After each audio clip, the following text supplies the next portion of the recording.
نوتدونی اولین فروشگاه نوت موسیقی در ایران.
سلام دوست من، شما پیشنمایش این آموزش رو مشاهده کردید.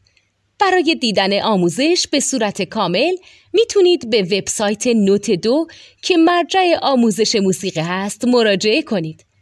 همچنین برای تهیه نوت موسیقی مرتبط با این آموزش هم میتونید به وبسایت نوتدونی که بزرگترین آرشیو نوت موسیقی در ایران هست مراجعه کنید.